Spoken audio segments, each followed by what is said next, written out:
All right, y'all, what's up? The Professor Malik is back again.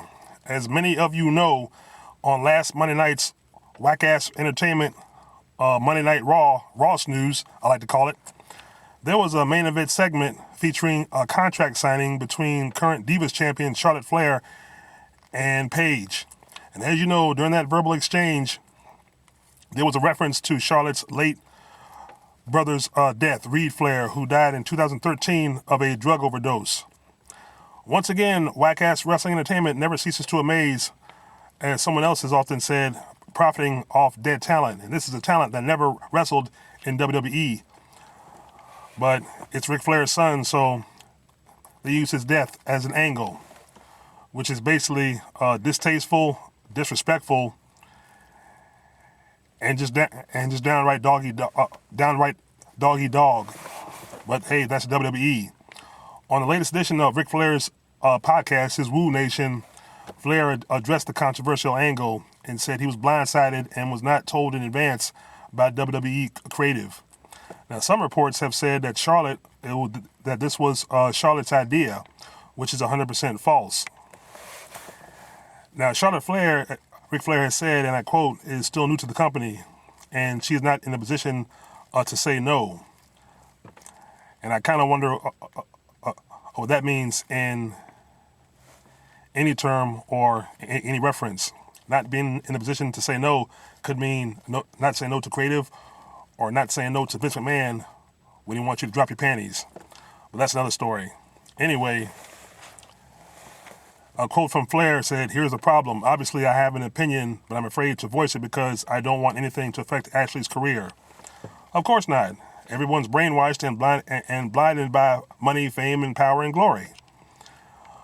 When are they going to realize it's not worth it? Personally, I just finished watching an episode of Breaking Ground, and you talk about a load of BS. There's at least 2 or 3 Tough Enough finalists that were cut that are getting tryouts. One of them is ZZ. Whether he makes it or not, I don't know. But anyway, that's that's basically the pretty much the way things operate up in whack-ass wrestling entertainment. It's not pretty, but that's life. And sometime, somebody's got to stand up and say, is this bullshit really worth it? And it's not. The product's bad, the shows are bad, and to profit off of dead talent, they did it with Eddie Guerrero, and in some ways they're still doing it with Chris Benoit, even though he's not allowed to be referenced and he's been blacklisted. He is still mentioned in some ways by fans, and his move, the crippled crossface, has been used on television, even though that's not what they're calling it. So I don't know. And Paige's response to it, when she was bombarded on Twitter and social media, was, "Keep talking about me. It helps me trend." Well, Paige, if you want to call being talked about like a dog trending, then so be it. You're basically the biggest dog being talked about on Twitter and everywhere else. And when I say dog, in your case, dog as in punk bitch, and that's what you really are. For you to take part in this doesn't say a lot about your character as well. But of course, like everybody else, you're probably blinded by fame, glory, and power, which I don't think you're going to achieve in the long run, as you have some heat backstage as referring to issues with another diva named Lana, who claims you bullied her the whole time in NXT. But of course, you claim Lana was called up before you. I kind of doubt that. I saw you long before Lana. But another quote from Flair is, "It's still new. It's not even 3 years old. It's something we deal with in the family on a daily basis."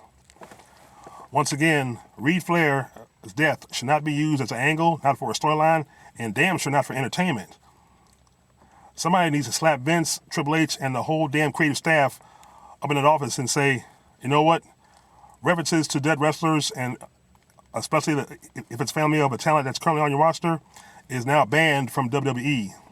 And I saw another statement that WWE posted now due to the backlash. WWE is ultimately responsible for what they air on television. That's true. They're responsible for what they air on television, but they don't care what they air on television or who it hurts and how it affects people, fans or the talent alike. WWE is responsible for a lot of shit and a lot of blood on their hands, which they are not paying for.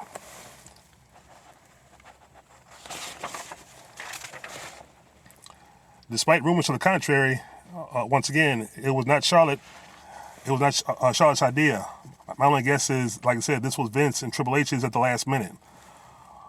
Hey, but hey, guys, you know, keep trending. One day, the next attack, hopefully, will be on WWE headquarters. I hate to say this, but maybe an attack on the WWE headquarters building or on Vince McMahon's home, personally himself, might be the lesson he needs to learn. Because he certainly deserves it and has it coming.